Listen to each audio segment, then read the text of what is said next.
গতকাল 4টায় যে ম্যাচটা মরক্কোর সাথে অনুষ্ঠিত হবে, আমাদের টিম ফিট এবং সব দিক থেকে এবার ব্রাজিল একটা গুছানো প্রিপারেশন নিয়েছে।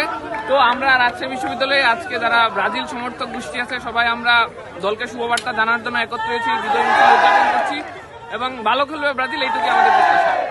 আসলে 7 আপ যদি বলতে হয় এটা জার্মানির সাপোর্টাররা বলবে, আর্জেন্টিনার সাপোর্টাররা যদি তারা এই কথা বলে আসলে ওগুলা একটা কম্পারিজন পায় না আমাদের সাথে। আমাদের 5টা বিশ্বকাপ, ওইটার সমকক্ষে যদি কখনো তারা আসতে পারে তখন হয়তো আমরা তাদেরকে রাইভাল হিসেবে ভাববো। আর্জেন্টিনাকে আমরা সেরকম রাইভাল হিসেবে ভাবিই না। আমরা অলরেডি যেহেতু চ্যাম্পিয়ন, আমাদের যে খুব বেশি কিছু পাওয়ার আছে এমন নাই। আমরা গতবারে চ্যাম্পিয়ন এবং এবারও দেখেন যে প্রত্যেকটা টিমে একটা হাইপ আছে। গতবার যেমন ছিল ফ্রান্স, ব্রাজিল, সব টিমেরই হাইপ থাকে। আমরা আর্জেন্টিনা, আমাদের দেখা গেল যে আমরা উচ্চবিলাসী না, আমরা কিন্তু খেলাই দেখাই। যেমন আমাদের গত 2022 বিশ্বকাপ থেকে এই পর্যন্ত সব থেকে বেশি ম্যাচ ক্লিন শিট রাখা দল হলো আর্জেন্টিনা। বিশ্বকাপেও দেখেন এবং লাস্ট প্রস্তুতি ম্যাচেও দেখেন সব থেকে বেশি ক্লিন শিট রাখছিল আর্জেন্টিনা। এবং প্রত্যেকটা ম্যাচ তারা ছন্দের সহিত খেলে এবং প্রত্যেকটা ম্যাচ তারা আমরা জয়ের জন্য খেলে, তাদের মধ্যে কোনো বিরোধ নাই। সবাই যখন দলে হয়ে খেলে সবাই একজোট হয়ে খেলে। ইনশাল্লাহ এবারও আমরা বিশ্বকাপের চ্যাম্পিয়ন হব।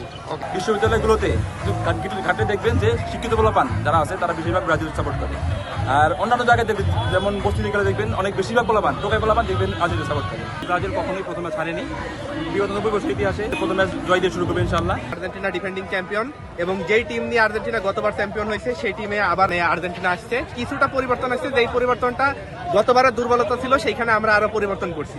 এটা হচ্ছে প্রথম বিষয়, আর্জেন্টিনার স্কোয়াড। দ্বিতীয় বিষয় যদি বলি, সেই টাইমে আমাদের একটা বিশাল প্রেশার ছিল। আমরা তার আগের যদি চিন্তা করি তাহলে আমরা 15 কোপা আমেরিকা ফাইনাল হারছি, 14 বিশ্বকাপ হারছি, তারপরে 16 কোপা আমেরিকা ফাইনাল হারছি, মানে 17 কোপা আমেরিকা ফাইনাল হারছি, দিয়ে 20-এ কোনো মতে চ্যাম্পিয়ন হয়েছে। তো আমাদের একটা প্রেশার ছিল যে আমরা কিভাবে চ্যাম্পিয়ন হব। তো সেই একটা প্রেশারে খুব একটা ভালো খেলতে পারফর্ম করছি, কাপও নিছি। তারপরে আমি বুঝাইতে চাচ্ছি যে তার গত বছরের থেকে এইবার আরো বেশি ভালো খেলবে। তাহলে এইবার তো আর আমি তো কোনো চান্সই দেখছি না যে আর্জেন্টিনা ছাড়া অন্য কেউ কাপ নিতে পারে। এটা কল্পনা করাই দুষ্কর, এটা কল্পনা করাও যায় না। আগামীকাল সকাল 4টার মাধ্যমে আমাদের বিশ্বকাপ যাত্রা শুরু মরক্কোর সাথে। আমরা আশা করতেছি 1998-এর মতো খরা কাটিয়ে আমেরিকার মাটিতে ব্রাজিল আবার বিশ্বকাপ জিতবে। Go for hexa, yeah.